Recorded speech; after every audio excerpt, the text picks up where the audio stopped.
Morning students, हम कर रहे थे इकोनॉमी का चैप्टर नंबर 8 एम्प्लॉयमेंट।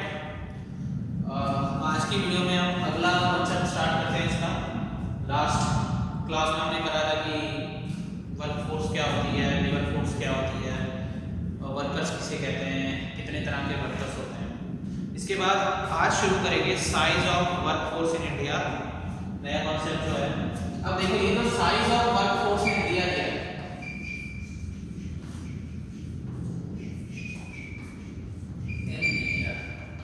इसमें जो डाटा है वो चेंज भी हो सकता है, क्योंकि ये ज़्यादातर देखा जाए एक तरह का केस स्टडी के हिसाब से आपको आ सकता है। फिर भी मैं आपको इसके बारे में कुछ इंपॉर्टेंट जो फैक्ट्स बताए हैं वो एक बार दोबारा समझा देता हूँ। लिखा है इंडिया में वर्क फोर्स नियरली 473 मिलियन है। मतलब इंडिया में इस टाइम वर्क फोर्स जो है, वर्क फोर्स कौन सी होती है, 47.3 करोड़। अगर मिलियन को करोड़ में चेंज करें तो 47 करोड़ और करीब 3 लाख लोग इस टाइम वर्क फोर्स में है। वर्क फोर्स किसे कहते हैं? वर्क फोर्स वो होती है जो एक्चुअली काम कर रहे हैं, जो किसी प्रोडक्टिव एक्टिविटी में लगे हुए हैं। इतने लोगों को अभी रोजगार मिला हुआ है। इसमें लिखा है about 70% of work force comprises of male workers and 30% of female. ये वर्क फोर्स में अब मेल भी होंगे, फीमेल भी होंगे, तो 70% इसमें जो है वो मेल है और बाकी के 30% जो इसमें है वो फीमेल है। ठीक है, nearly 75% of 3/4 of the work force found in rural area and urban area is only 25%। ज्यादातर वर्क फोर्स जो है ये जितने भी है 70% मेल है, 30% फीमेल है, इनमें से ज्यादातर जो लोग काम कर रहे हैं वो रूरल एरियाज में है और करीब 75% जो है रूरल एरियाज में काम कर रहे हैं और 25% लोग जो है वो शहरों में काम कर रहे हैं।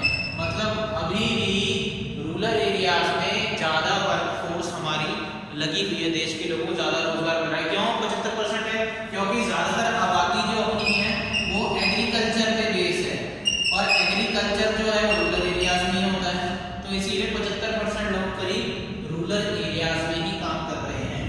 फिर female work force in rural areas nearly 25% और 1/4 of the total rural work force while only 20% और 1/5 of the total work force in urban areas. कह रहे हैं अब जो फीमेल है, कह रहे 30% जो है टोटल में से 30% फीमेल है जो वर्क फोर्स में। इसमें से कह रहे हैं कि रूरल एरियाज मतलब पिंडो इलाकों में, रूरल एरियाज में करीब 25% औरतें काम कर रही हैं और अर्बन एरिया मतलब शहरी इलाकों में करीब 20% औरतें काम कर रही हैं। तो रूरल एरियाज में औरतों का पार्टिसिपेशन भी ज्यादा है। ठीक है, अब इसमें सवाल ये उठता है why is bulk of our work force in rural base. ये अगला सवाल इसमें आया है कॉन्सेप्ट किताब में कि हमारी जो ज्यादातर जो वर्क फोर्स है इस रूरल बेस, वो रूरल एरियाज में क्यों, पिंडो इलाकों में ही क्यों है? आंसर क्या है इसका? मैं बताया भी था। This is simply because bulk of job are in rural areas doesn't mean that bulk of GDP drive from rural economy. Paradoxically not implying that more people are engaged in farming and allied activity but contributed less to GDP. It means low productivity of workforce in rural areas. देखो मैं simple अभी मैंने बताया भी था कि rural areas में ज्यादातर लोग क्यों हैं? क्योंकि हमारी ज्यादातर इकोनॉमी एग्रीकल्चर पे डिपेंड करती है। पर इसका मतलब ये नहीं कि ज्यादातर लोग रूरल एरियाज में एग्रीकल्चर पे काम कर रहे हैं तो एग्रीकल्चर का जीडीपी में शेयर भी बहुत ज्यादा होगा, नहीं। इसका उल्टा है कि एग्रीकल्चर का जीडीपी में शेयर कम है, एग्रीकल्चर से उतना नहीं जीडीपी ग्रो कर पाती जितनी होनी चाहिए। तो ये याद रखना, भले ही ज्यादा पॉपुलेशन एग्रीकल्चर में लगी है पर जीडीपी में इनका शेयर जो है वो कम है। ठीक है, इसके बाद शहरी एरिया की बात करें, अर्बन एरियाज की। अगला कॉन्सेप्ट किताब में ये आता है कि अर्बन एरियाज में percentage of female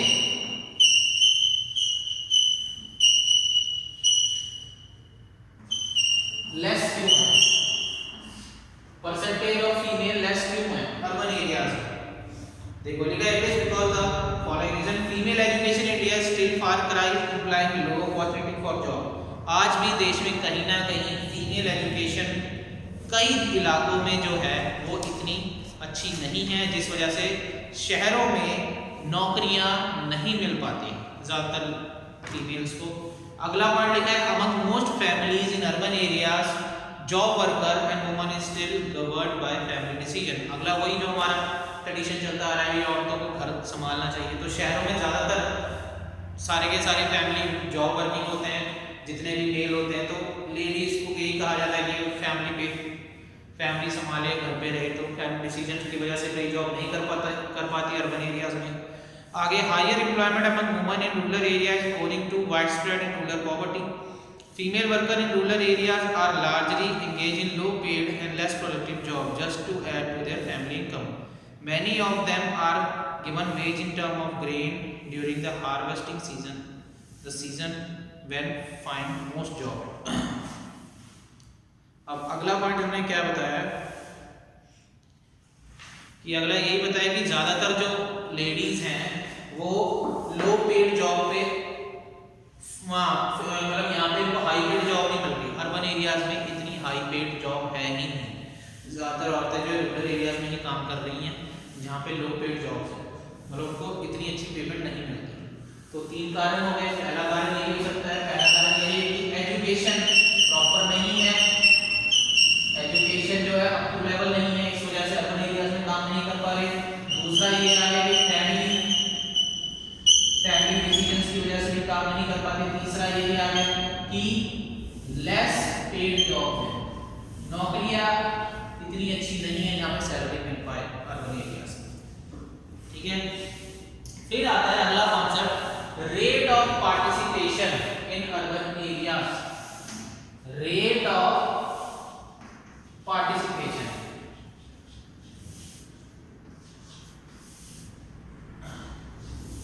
rate of participation अगला कॉन्सेप्ट है अर्बन और रूरल एरियाज में क्या है। अब देखो इसमें क्या है, इसमें आपकी बुक में टेबल बनाया हुआ है, उसके बाद में नीचे टेबल से रेलेवेंट इन्फॉर्मेशन दी है। तो ये एक तरह का केस स्टडी है, तो ये तो आपको खुद पढ़ के देख के पता लग जाएगा कि क्या गिवन है।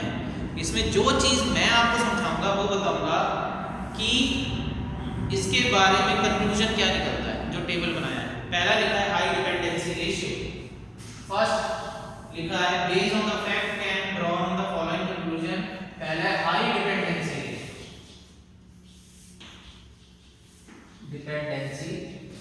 रेशियो। अब हाई डिपेंडेंसी रेशियो क्या है?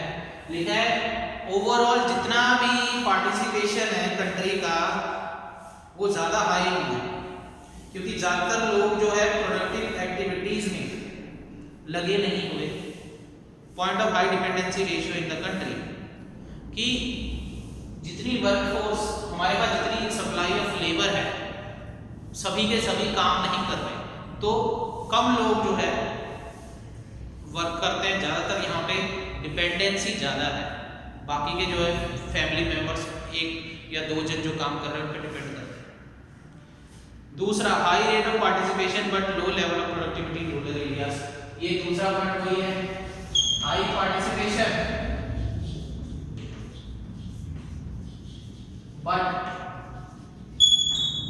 लो प्रोडक्टिविटी इन रूरल एरियाज। क्यों है? मैं बता चुका कि एग्रीकल्चर एक्टिविटीज में भले ही लोग लगे हुए हैं, पर इसका मतलब ये है कि एग्रीकल्चर से आउटपुट इतना अच्छा मिल रहा है कि जीडीपी में उसका शेयर ज़्यादा हो। हमारा एग्रीकल्चर टेक्निक्स अभी भी उतनी ज़्यादा इम्प्रूव्ड नहीं है।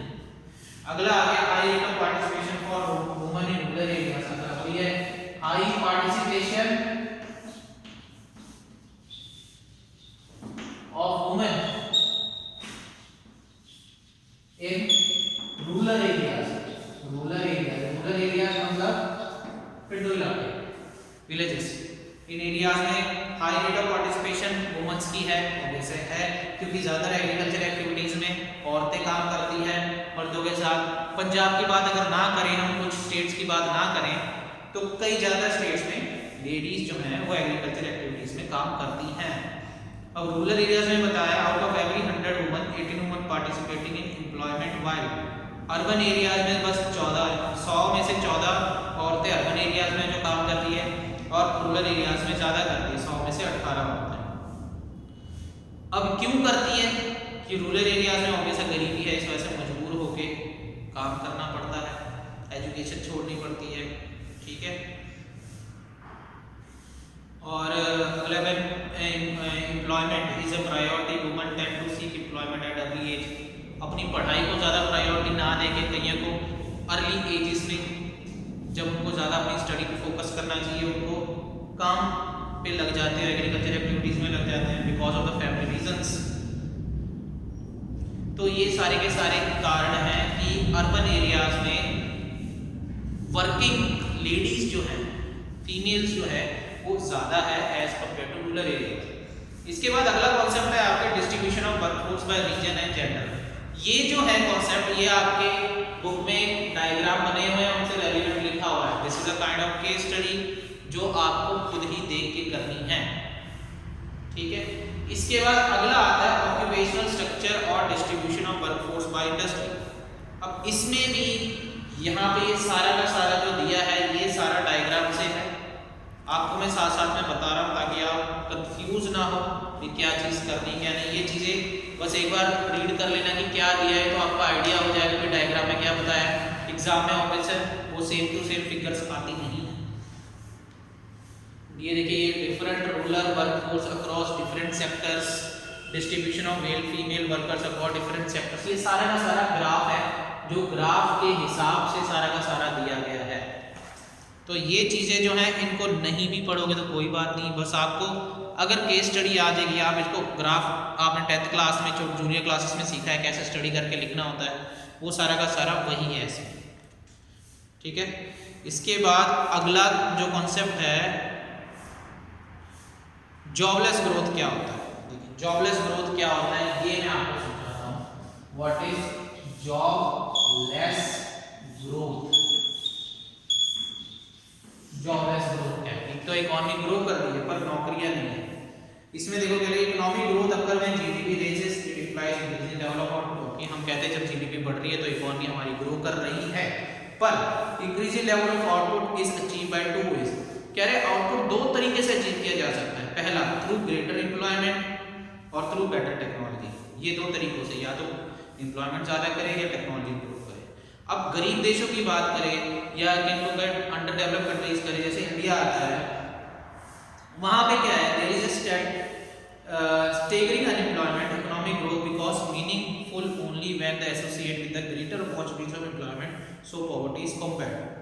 Unfortunately, Indian economy is experiencing GDP more through technology than employment in labor. Jobless growth का मतलब यही होता है कि इस तरह की इकॉनमी जो ग्रो कर रही है, पर उस इकॉनमी में जितनी भी हम कहते हैं जो लेबर फोर्स है, जो काम करना चाहते हैं, उनको काम नहीं मिल रहा, रोजगार जनरेट नहीं हो रहा। इस तरह की इकॉनमी की ग्रोथ को जॉबलेस ग्रोथ कहा जाता है, जो इंडिया में देखने को मिलता है। इंडिया ग्रो कर रहा है टेक्नोलॉजी को इम्प्रूव करके, ना कि एम्प्लॉयमेंट इंक्रीज करके। सो इंडिया में जो ग्रोथ है वो जॉबलेस ग्रोथ है। As you all can see, तो इंडिया में अनएम्प्लॉयमेंट रेट साल पर साल बढ़ता जा रहा है, लोगों को रोजगार नहीं मिल रहा, पर हमारी जीडीपी धीरे धीरे ग्रो कर रही है। ग्रो कर रही है टेक्नोलॉजी के बेसिस पे कर रही है, टेक्नोलॉजी इंप्रूव करके कर रही है, ना कि एम्प्लॉयमेंट अपॉर्चुनिटीज जनरेट करके।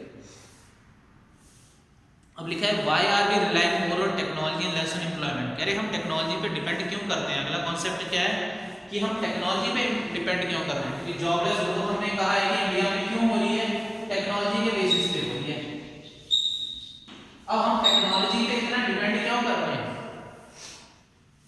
रीजन क्या है? Our growth process is being increasingly hijacked by MNCs, multinational companies. These companies specialize in achieving high growth through efficient technology rather than through greater use of manpower. अब हम जानते हैं कि India में multinational companies बहुत है, बहुत ज़्यादा मल्टीनेशनल कंपनीज है। जो मर्जी आप ब्रांड उठा लो, जिस मर्जी कंपनी का उठा लो, सारी की सारी ज़्यादातर विदेशी कंपनियां हैं। मल्टीनेशनल कंपनियां हैं या यहाँ की भी है तो वो all over the world business करती हैं। बहुत गिनी चुनी है जो इंडियन कंपनीज होंगी, ज़्यादातर फॉरेन कंपनीज है। अब कंपनीज क्या करती है, अपनी कंपनीज अपनी प्रोडक्शन बढ़ाने के लिए रोजगार पे ज़्यादा फोकस नहीं करती, कंपनीज टेक्नोलॉजी पे फोकस करती हैं। मशीनें लेना, हायर टेक्नोलॉजी अपग्रेड करना, जिस वजह से प्रोडक्शन ज़्यादा हो पाए। उनको कोई मतलब नहीं है कि रोजगार जनरेट हो, लोगों को पैसे मिले, लोगों के पास आमदन हो, नहीं। उनका मेन मोटिव प्रॉफिट होता है कमाना। प्रॉफिट ज़्यादा तब कमाया जा सकता है जब प्रोडक्शन ज़्यादा हो, और प्रोडक्शन ज़्यादा मशीनों की सहायता से होती है ज़्यादातर। तो इसीलिए वो टेक्नोलॉजी ओरिएंटेड स्ट्रेटजी अपनाते हैं, ना कि लेबर ओरिएंटेड। इसी वजह से इंडिया की ग्रोथ जो है वो टेक्नोलॉजी के बेसिस पे हो रही है, लेबर फोर्स के बेसिस पे नहीं। तो इस तरह का अगर कॉन्सेप्ट आता है तो इसको मैंने आपको जो बताया यही चीज़ आपने एक्सप्लेन करनी है। तो आज की क्लास में हम इतना ही पढ़ेंगे, बाकी का जो कॉन्सेप्ट है वो आपको मैं नेक्स्ट क्लास में करवाऊंगा कंप्लीट। तो ये वाला सारा का सारा था जो आपने आज जो समझने वाला था वो मैंने आपको बता दिया। बाकी सारे तो केस स्टडीज हैं जो ग्राफ को देख के एज इट इज सारा का सारा वही करना है। सो उसको अच्छी तरीके से एक बार देख लीजिएगा, अगर डाउट हो देन यू कैन आस्क।